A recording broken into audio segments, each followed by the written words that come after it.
clear that we will oppose any step back from the statement of the leaders in Bali on this question of the war in Ukraine. We fully trust India to reach a strong communiqué, and we are quite happy to see India at the driving seat today. We share the view of Prime Minister Modi. This is not, and this must not be, an era of war. Beyond human losses and destructions, what is at stake with this war in Ukraine are our key principles of sovereignty and international order. What is at stake is the strength of growth and our prosperity for the long term. One thing must be clear: there can't be sustainable and strong economic development in a time of war.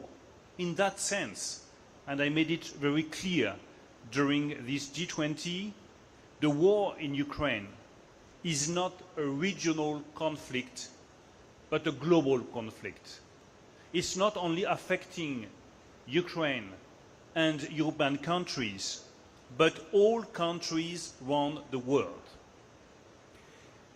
During this G20, European countries also reaffirmed their unity and their total determination to adopt new sanctions against Russia. Our sanctions are strong. Our sanctions are efficient. They are hitting and reducing the oil revenues of Russia. They are freezing $58 billion of Russian assets. They are disorganizing the Russian industry, and they are undermining its war effort. Sanctions are effective and will be more and more effective on the long term. We also reaffirmed at the European level our financial support to Ukraine, and we decided a new IMF program, as you know, of $15.5 billion.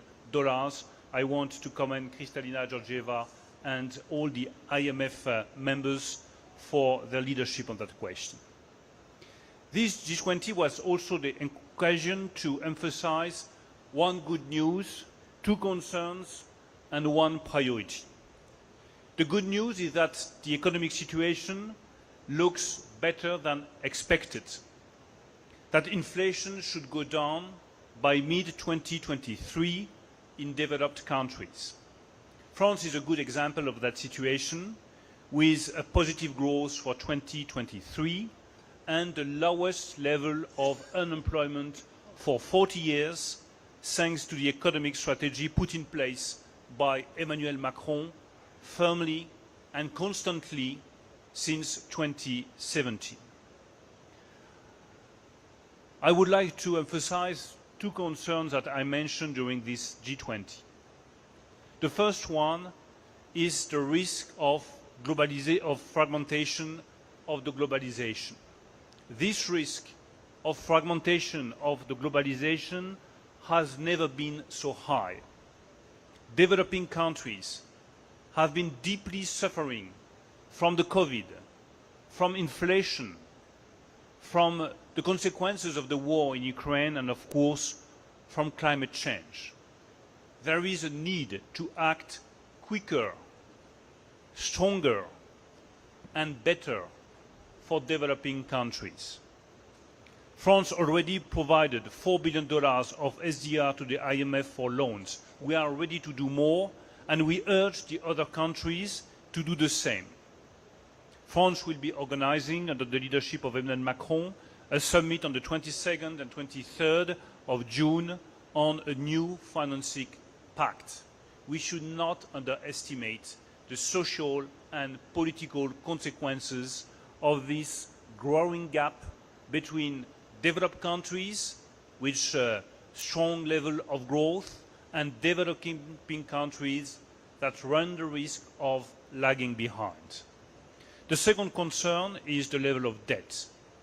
To address this concern, there is a common framework which proved to be very efficient, so it is no time to improve the common framework, it is time to implement the common framework. A very last word on one key priority for France. It has been a key priority for more than 5 years now: international taxation. The implementation of the Pillar 2 minimum taxation and the completion of the negotiation of Pillar 1 digital taxation should be decided without any delay. I'm ready now to respond to all your questions.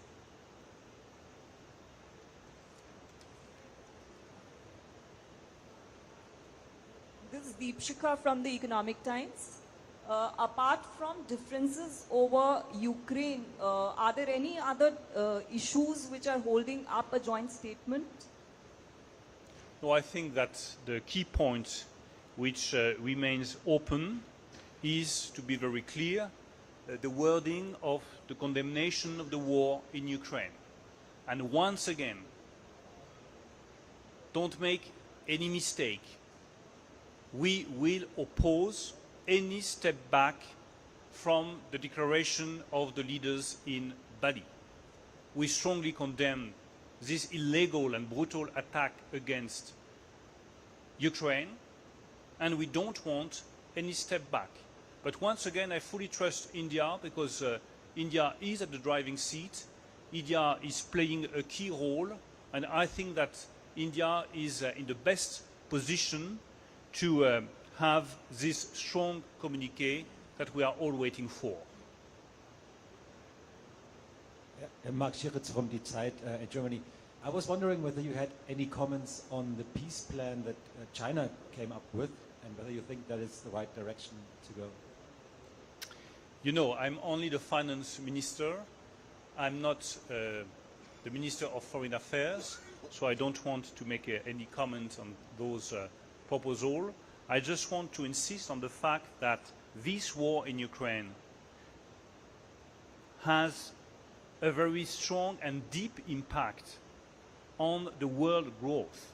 Let's forget about this false idea that the war in Ukraine could be limited to the region of Ukraine and to Europe. It is not the case, and it has never been the case. If we want to have a strong, sustainable growth for the next decades, we need to have this war to be over. Hi, sir. This is Sibi from the AP. Could you elaborate on whether there is a threat in the current discussions of a step back from the strong communication in Bali? If so, where is that threat emerging from? Either we stick to the Bali communiqué, or France will oppose any communiqué during this G20 of the finance ministers. I cannot be clearer. Minister, good afternoon. This is Arupraya Chaudhary from the Business Standard newspaper. Sir, when you say that you will oppose any step back from the Bali declaration, which countries are you referring to? Which G20 nations are you referring to, which are keen towards some sort of a step back?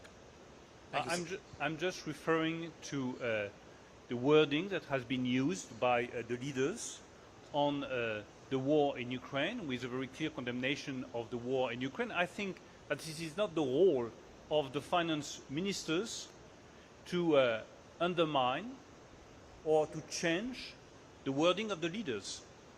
So once it has been decided at the level of the leaders, with a very clear condemnation of the war in Ukraine and the illegal and brutal attack of Russia, we must stick to the wording of this communiqué. Otherwise, once again, France will oppose any communiqué of this G20 of the finance ministers. Simon Study from AFP. So the nomination by the Americans of Mr. Can you hear me? I can't hear you, so if you can... Can you hear me better? Yes, thank you. Sorry. The nomination by the Americans of Mr. A.J. Banga as the possible next head of the World Bank has provoked quite a lot of criticism because of his background in the corporate world rather than anything to do with development or climate change. Do you share these criticisms, or do you support his candidacy? I think that we have a very good candidate for the World Bank. I've been discussing the point with the Secretary of the Treasury, Janet Yellen. So I look forward to meeting the candidate to give a final response to this candidacy. But I think he's a very good one. Henrike Rosbach, Süddeutsche Zeitung, Germany. India so far took a different approach towards the war in Ukraine and tended to see itself rather than as an honest broker than to condemn the war. Do you see any movement, for example, with regards to the sanctions that are imposed on oil, on Russian oil, etc.? Well, I just want to repeat what I just said on the fact that sanctions are efficient. Sanctions are reducing the oil revenues. So we have to implement those sanctions firmly, constantly, as we did. We have also to draw the lessons of the implementation of the former sanctions when we are in the process of deciding new ones, so that we can get the most effective effect on Russian economy. That's exactly what we are doing at the European level. Thanks very much, Alan Rappaport from the New York Times. I wanted to ask if you've spoke with Secretary Yellen today about your concerns about the Inflation Reduction Act of the U.S. She was saying earlier today that there's a possibility of trying to strike free trade agreements with European countries so that they could benefit from the tax subsidies. Is this something that would address your concerns? Well, I think that we all want to build a strong green industry. The Biden administration has taken very strong steps to build this green industry by providing subsidies and tax credits to the American companies. You know that in Europe we are fully determined to do the same and to build also in Europe a very strong green industry.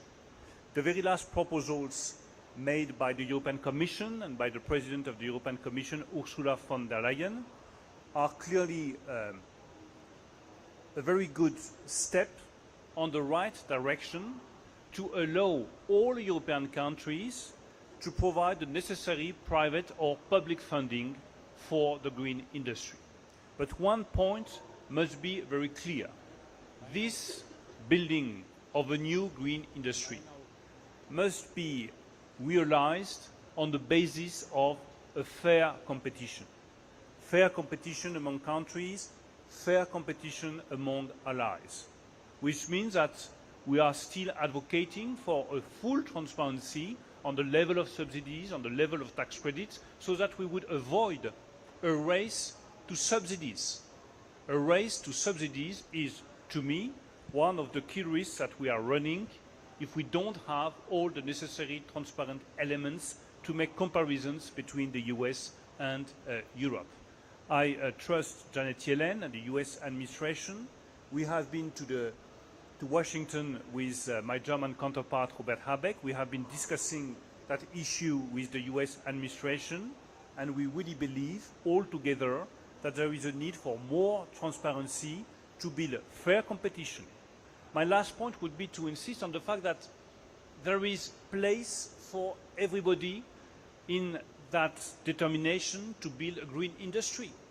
There is a lack of semiconductors. There is a lack of green hydrogen. There is a lack of solar panels. There is a lack of chips. So there is room for everybody. But if we want to go fast, and if we want to be efficient, if we also want to protect sound public finances, we need to have a cooperative approach. That's exactly what we are advocating. Good evening, Mr. Minister. Janani from BQ Prime here. On the subject of condemnation of Russia's invasion of Ukraine, the G7 presidency had said that new sanctions are being instituted.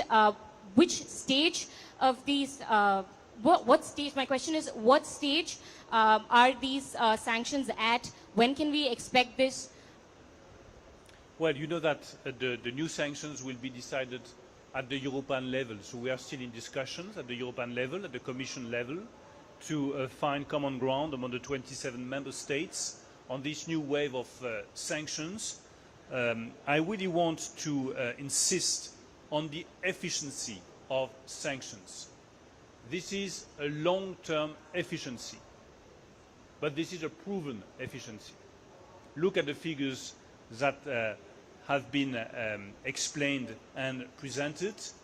$58 billion of assets that have been frozen, the fact that we have reduced the oil revenues by 46%, all those figures prove that we are on the right direction. And at the same time, I would like to insist on the fact that European countries have been able to react very quickly to the consequences of the war in Ukraine. They have been able to diversify their supply chains as far as energy is concerned. So we have been resisting in a unified manner to the consequences of the war in Ukraine, while Russia is facing the economic consequences of its brutal and illegal aggression. Hello, sir. This is Priyashmita from Informis Media. Sir, since you mentioned that work is being done currently on the communique of the G20 meetings, I wanted to know, is there an opposition or difference in opinion from any G20 nation in condemnation of the war in Europe? And secondly, sir, what has been the progress on discussions on international taxation? It was slated as an agenda for the G20 meet. Thank you. Well, on the communique, I don't want to elaborate too much. I think my position is quite clear. Either we have the same wording as the one adopted during the G20 in Bali, or France will not support the final communique of the finance ministers. As far as international taxation is concerned, you know that we have been working for more than 5 years on this new international taxation system. And since I'm the French finance minister for more than 5 years, I can tell you that I did not spare my efforts to put this key question to a compromise and to a final consensus. Now it's time to implement Pillar 2. And the revenues we will all get from the implementation of Pillar 2 will be quite significant and quite useful at a time when there is a need for new investments in renewable energy and in the decarbonation of our economies. As far as Pillar 1 is concerned, you know that there is already a national digital taxation in France that has been decided because of the lack of decision. Now we urge all OECD member states to complete the negotiation of Pillar 1 on digital taxation. We have been waiting too long. And you know, international community should give the evidence that we are ready not only to talk, not only to speak, but also to decide. The implementation of a new international taxation system has always been a key priority for France, so I reaffirm this key priority. It's time to decide. Daichi Mishima with Nikkei. Thank you for taking my question. You mentioned that it is not the time to enhance the common framework. It is the time to implement it. Do you think India is willing to make a proposal as a presidency regarding the debt relief or loan haircut? Well, first of all, I would like to insist on the importance of debt restructuring for many countries. Do not underestimate the risk of destabilization coming from developing countries. Do not underestimate what developing countries have been suffering for more than 2 years. They have been facing the COVID crisis. And why developed countries put 25% of their GDP for their economic recovery, there was only 2 to 3% of their GDP available for the developing countries. Then came the inflation. Then came the consequences of climate change, which led those developing countries with a very high level of debt. So debt restructuring is key. We have this common framework, and this common framework proved to be efficient. The way we dealt with the Chad situation is a very good example of the efficiency of the common framework. So let's stick to the common framework. Let's implement the common framework for the countries that are facing difficulties. If there is at some point possibilities to improve this common framework, we are of course open to any proposal, any suggestion. But you know, time is very short. Time is flying. And countries, developing countries, are waiting for decisions, not for improvements of the common framework. So let's decide and let's think about the future if you want, but let's take the necessary decisions for the developing countries. Hello, Jana Rando with Bloomberg. I have a follow-up on Pillar 1. How realistic do you think is an agreement by the summer as planned? Is there anything you've heard here on the sidelines of the meeting that give you a bit of confidence that this can still be achieved? And maybe also, how do you judge the risks associated with returning to digital services taxes? I can hear you very well. If you could speak a little bit louder. Sorry, yes. I have a follow-up on Pillar 1. I was wondering if you heard anything on the sidelines here that makes you a little bit more confident that a deal can be reached by the summer as planned, and whether you see or how you judge the risks related to returning to a digital services tax that seems to be the alternative for Europe in case a deal fails. Thank you. Well, on Pillar 1, I think that we made very clear that there is a need to accelerate at the OECD level. So when I came to the G20, I made very clear that we had concerns about the fact that technical points were blocking the negotiation on Pillar 1. At the end of this G20, and having discussing with many members of the OECD, I can tell you that everybody is aware of these technical difficulties, and everybody is fully determined to fix those technical difficulties. So I hope that in the coming month and before the end of 2023, we can adopt the negotiation format of Pillar 1 and have a common framework for this Pillar 1. So we are facing those technical difficulties. I'm confident that we can fix them before the end of 2023. But I think it was useful to underline the fact that a blockade was not an option for France. Thank you. We are going to take one last question. Thank you, Minister, for the opportunity. This is Kiran from Nikkei Asia. India has said that it is in discussion with G20 on regulating cryptocurrency. So what is the French view on this, and is there any consensus evolving on the issue? On cryptocurrencies. On cryptocurrencies. On cryptocurrencies, you know that France has been advocating for a regulation of cryptocurrencies for many years, explaining that there is a need to protect the consumers and to protect the financial stability, so we stick to that position. And I think that what happened over the last month proved that there is a necessity for regulation, there is a necessity for stability, just to protect the consumers and to protect financial stability. It is one of the key roles of the finance ministers to ensure financial stability for the world, so it is worth repeating that for the cryptocurrencies too. Thank you, and thanks to all of you, and once again, many thanks to the great Indian presidency. Once again, many thanks to the great Indian presidency.